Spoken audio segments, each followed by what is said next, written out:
and to...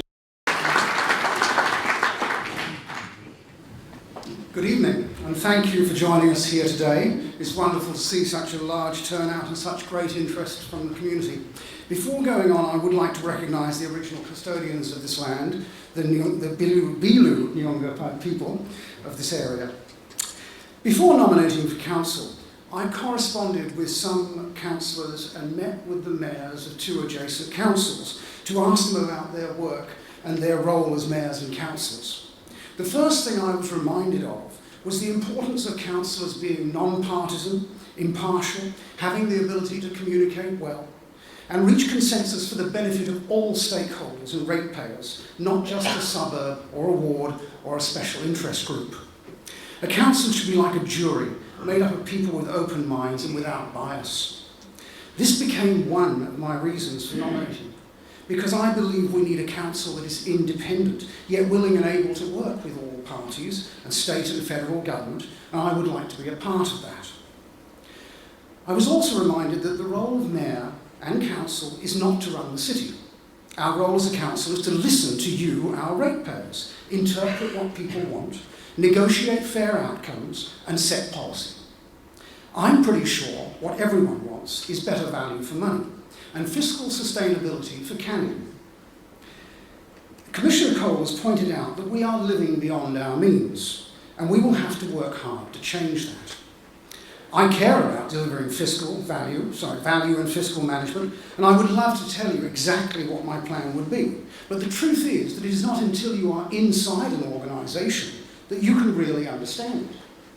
It is easy to point out that Canning appears to be spending over 114% of its rates on staff costs, while Gosnells and Armidale appear to be spending only 60% of their rates on staff costs.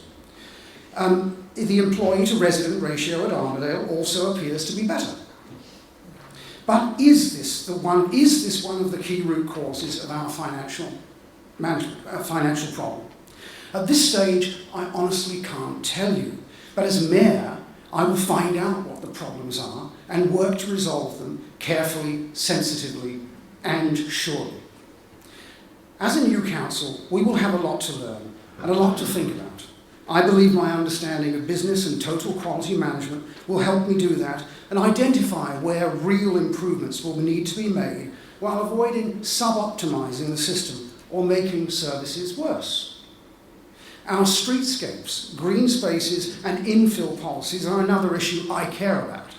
Canning overall was recently reported to have one of the lowest levels of tree canopy cover in Perth, making it up to 6 degrees hotter than leafy suburbs, also meaning that ratepayers use more air conditioning and have higher costs.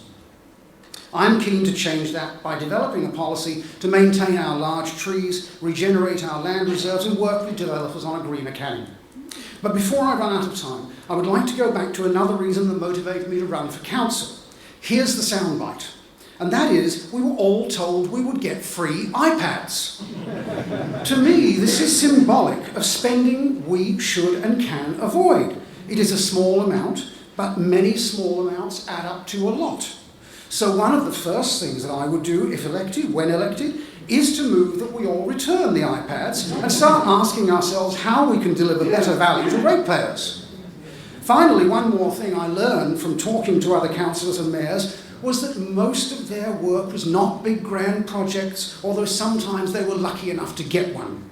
Most of their work was making small, careful, incremental improvements in the working of council, and the overall long-term results of those many improvements was the measure of their success.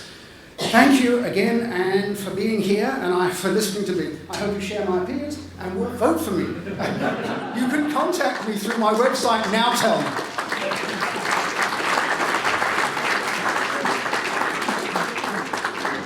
Thank you, Mr. Edwards.